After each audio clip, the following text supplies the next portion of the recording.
How's it going, guys? And welcome back to my Ultimate Zane Guide series where I teach you everything that you need to know to be successful with Zane the Operative. And today, we're going to be taking a look at Zane's blue and purple skill trees. These two trees have the skills that definitely provide the most to his damage formula itself. If you're interested in what that means, I highly recommend going back and watching the first video in this series if you haven't already. It will definitely help you understand some other things that I'm going to talk about with some specific skills later on in this video, but it isn't required if you just want to watch this video. Of course, the other two trees that I'll go over in the next video, they provide a lot more utility and a lot more niche cases to other types of builds, but blue and purple are definitely your cornerstone to doing the most damage. Now, I will be going into quite a bit of depth with these. I'm going to explain what each skill does. I'm going to tell you their use cases, pros, cons, all that. So if you have no idea what any of Zane's skills do, then this is great for you. If you know what Zane's skills do and you just want to learn a little bit more and more in depth, then this is also good for you. I just might repeat some things that you already know. So starting off, we're just going to take a quick look at his action skills and augments that this tree provides. Sentinel itself is a little drone. It is an active skill. So it'll stay out on the field as long as the duration lasts, and it'll shoot things. That's about it. Winter's drone makes its turret damage convert to cryo, which can be very good as crowd control utility, especially if you're using things like the icebreaker, where drone will actually help you freeze things incredibly well, especially when combined with Our Man Flint, but we'll get to that in a little bit. Bad Dose is a skill that I really like. It debuffs the enemies around you while also buffing Zane himself. On top of that, the beam that it shoots out is radiation, so this can apply radiation to enemies for you, which means you kill that enemy and you get a nice little radiation explosion. Static Field is also really nice. I have actually recently moved away from using this in favor of Winter's Drone. However, Static Field is still very, very strong when paired with some specific shields, if they're a shield that you want to stay up more often. And it's also just really good utility to survive. These last two are a little meh in most cases. Boomsday and Almighty Ordnance. Boomsday just adds a rocket pod, so it now shoots rockets as well as the machine gun. And Almighty Ordnance, you can hold down whichever action skill button you have this on and target an area for the drone to drone strike, pretty much. Both of these augments can actually do some really decent damage when you build specifically for action skill damage. I have seen these skills kill Wotan, so there is definitely something to these. So, at tier 1, we have Violent Momentum, Cold Bore, and Violent Speed. Violent Momentum is definitely Zane's most important skill. The faster you move, the more gun damage you do. Combined with the move speed that Zane can get with like your average build, especially when paired with Violent Speed, which gives you a speed boost as a kill skill, stacking twice. Usually when you're just running and gunning around, you'll get around 250% bonus gun damage out of this. If you go for like a toboggan slide and are just fully stacked up for move speed and you shoot at the peak of that slide, you can hit up to like 450, 500% damage. And that's just with like 5 out of 5 in Violent Momentum. If you get an antifreeze that has like 10 out of 10 in Violent Momentum, that's why that class mod is so good for bossing. It's not because of the actual class mod itself, it's because it can roll Violent Momentum. Same thing with an Infiltrator. In short, Violent Momentum and Violent Speed you probably want in every single imaginable build. These two skills are incredibly important. And now Cold Bore is possibly one of the strongest standalone tier 1 skills. It is just a flat 200% bonus cryo damage on anything you want. Granted, it is contingent on you having to swap. However, if you're using Jacob's guns or rocket launchers, this is incredible because you can just easily apply this to every single shot. It's definitely something that I use most of the time when I'm just leveling up a new Zane, but even for endgame builds, if you're using a lot of like slow firing guns, like shotguns or like the Hellwalker specifically, anything sort of like that, just giving a quick swap back and forth to get 200% bonus cryo damage is really nice. Moving down, we have Drone Delivery. Sentinel will occasionally just drop a copy of whatever your equipped grenade mod is. It does have a slight cooldown, but it's not really that big of a deal. I recommend this on any build that you're using Sentinel in. Works really well with an It's Piss or a Hex, as I like to use. Hex is another way for the drone to help you either irradiate areas or freeze enemies, but the It's Piss is another debuff that it can throw out. There's tons of grenades that this can actually work pretty well with. Next up is Cool Hand. This still gives you just a baseline reload speed. However, it's also a kill skill that gives you more reload speed. stacking twice. While going over this, I would also like to bring up Violent Violence real quick. It is another kill skill, stacks twice, and is a fire rate increase. Both of these tend to be picked up. However, I don't always max them out. I will put however many points in them as I need to get down the tree from my big pickups. So let's say I had 5 out of 5 in Violent Speed, 5 out of 5 in Violent Momentum. I would have 1 in Salvation, 1 in Drone Delivery, 1 in Seeing Red, and then I would need more points to get down a little further and a little further. So I usually end up maxing one of them and then dumping the rest into another, just depending on how my skill point allocation ends up being and which one I need over the other. Both of these are very good skills, but they aren't like an end-all be-all. You need to have this many points in this. And then coming back to Salvation, it's just a kill skill that gives you lifesteal. At max rank, it gives you a lot of lifesteal, but at endgame, you really don't need more than 1 point in this because of how much damage you do. You're always going to be at full health. I'm going to skip Seeing Red for a moment. But next up, we have Playing Dirty. This is another skill, like Salvation, that I would never recommend maxing out because you don't need to. This one's also worded weird. After killing an enemy, Zane's next 5 shots all have a chance to fire an additional projectile. This is incorrect. After killing an enemy, Zane has a chance for his next 5 shots to have an additional projectile. Those next 5 shots always have an additional projectile. The 70% that you see there on the current effect is the chance of getting those next 5 shots to fire the projectile. So if you just put 2 points in here, you have more than enough chance of firing those projectiles. So really, at most, I'd say you need like 3 or 4, but at minimum, you can easily get away with just having 2 points into this, especially because there's a lot of really good class mods that give you points for Playing Dirty. And then on to Good Misfortune. This is another kill skill, of course. Whenever you kill an enemy, you gain back some action skill duration. Now, the points that you want in this can fluctuate depending on your build. If you're using a Seeing Dead, then you just need 1 point in here. The Seeing Dead will proc it enough over and over again that it'll just keep up your stills indefinitely. It doesn't matter, you just need the 1 point. If you're using other things, for example, I use an Executor a lot, and I usually put 2 points into this. I don't think I've ever put 3 points in. I don't know if 3 points is ever super worth it. Of course, you can play around with that yourself and figure it out if you like it. The 2 points is even a little bit overkill for my build because it's not really necessary. I just prefer it because it gives me a little bit more time between having any sort of downtime between my abilities. And then we'll come to Death Follows Close and Seeing Red. These are Zane's 2 most important skills in the entire game, aside from maybe Violent Momentum. Seeing Red, activating an action skill automatically activates all of Zane's kill skills. Additionally, all of Zane's kill skills gain increased effect. So when using the Manton Cannon, your kill skills are always going to be up. When using anything else, the second you start a fight, your kill skills are going to be up. This avoids you having to get a kill to start getting kills, because without Zane's kill skills, he's nothing. It's why going and fight for your life is so bad and feels like such a slog to try to get out of, because you don't have your kill skills.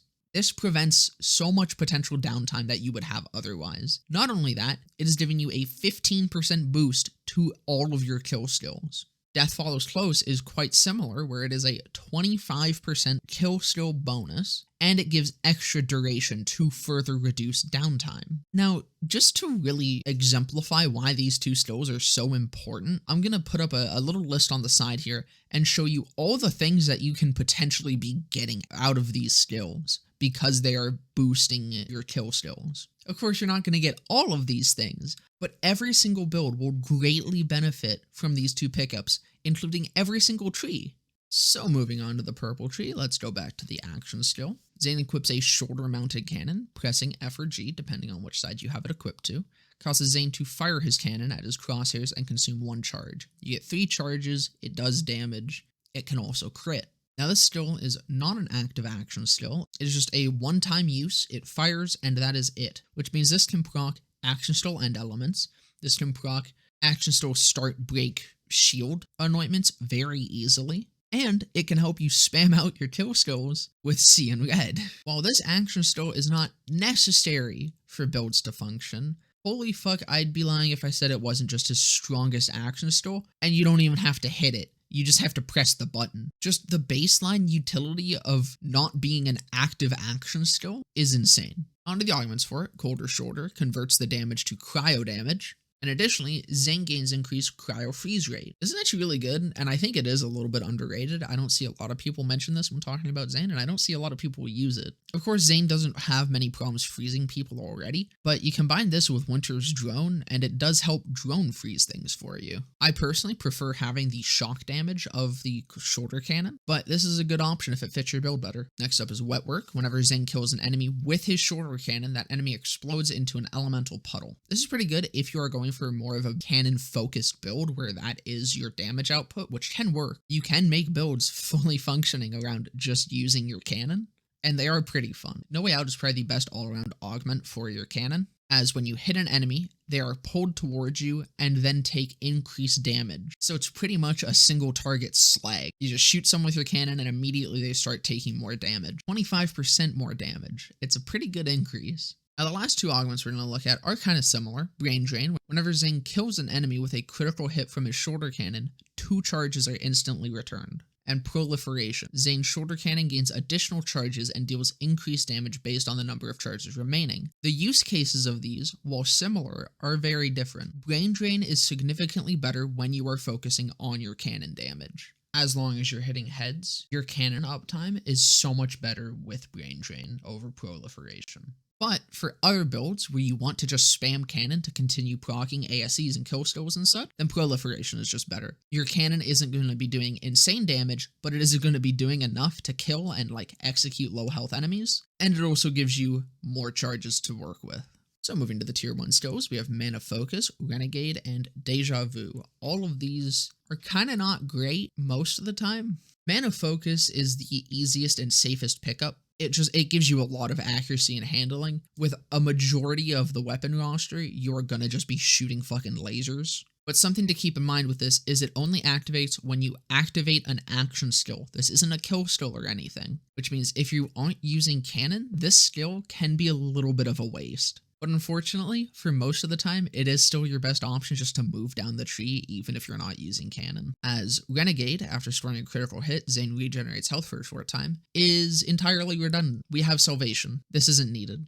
Deja Vu, however, does have a use case. Whenever Zane kills an enemy with a crit, there's a chance for 1 ammo to be added to his magazine. This is really good for hard-hitting, slow-firing guns, again. So pretty much any build where you're going to be taking cold bore, you're probably going to want Deja Vu as well. If you're using kick chargers or sniper rifles or hard-hitting pistols, like any sort of Jacobs, Deja Vu is really strong, since those guns usually have a lot of reloading or long reload animations, which this can help you avoid.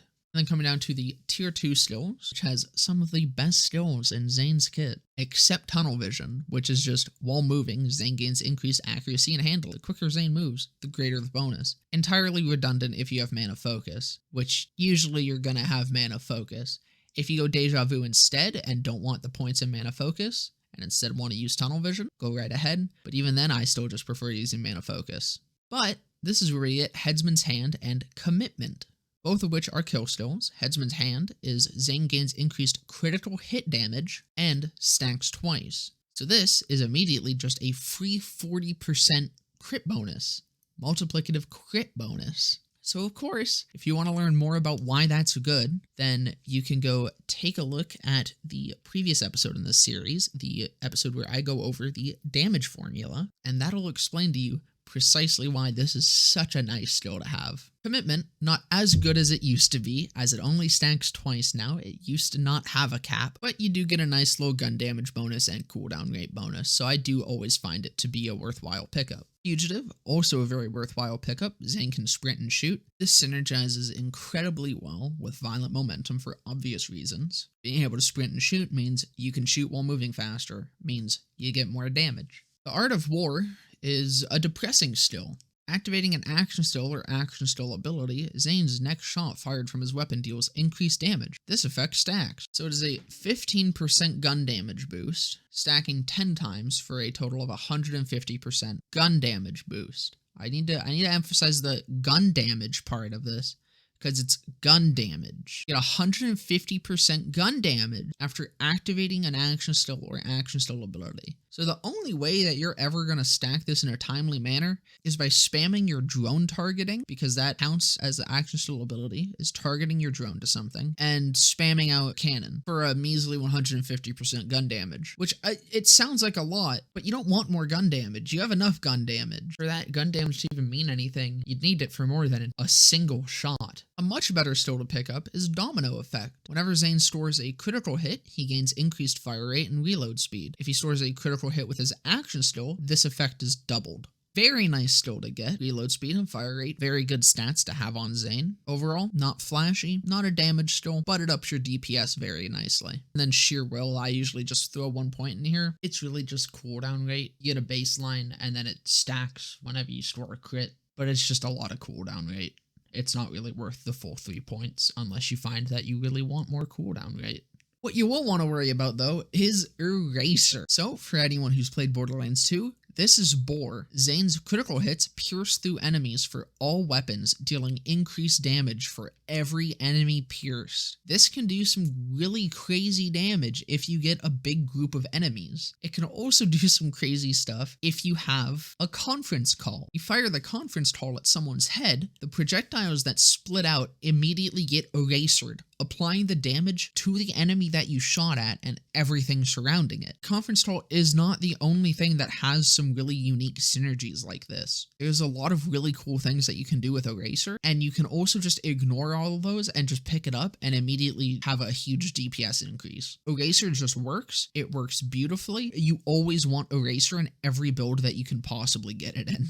And if you just want the strongest build in the entire game, just take a quick little Google, look up Hustler Zane. It's pretty crazy. Now, Eraser actually does have its own damage formula. I'll put that up here. You have the impact damage times the Eraser damage percentage, which is 120 at max level. And then it's the same sort of thing. You get like V1, V2, Splash, Elemental, and then Crit. This is something to sort of keep in mind, but I don't think there's ever a time that you super need to worry about this formula specifically. And then finally, our man Flint, capstone of the Purple Tree. While aiming down sights, Zane's weapons deal bonus damage and automatically apply their status effect when he stores a critical hit. Now this is a really strong skill for everything that it does. Automatically applying those status effects is incredible, especially due to the synergy Zane has with freezing people. This helps make that job 10 times easier than it already was. You ADS and things are just gonna freeze if you're using cryo damage. But not only that, this bonus damage, this 25% bonus damage is V2 damage. This is a multiplicative bonus. This is a just free 1.25% multiplicative bonus. If you get a spy, you can get a 50% multiplicative bonus if it rolls with Our Man Flint on it. If you can afford to invest the points to get Our Man Flint in your build, get it. The way that this works into Zane's damage formula means it is a very, very strong pickup. But yeah, that about does it. I hope you guys enjoyed. Please like, comment, subscribe, all of that, and I'll see you guys in the next one.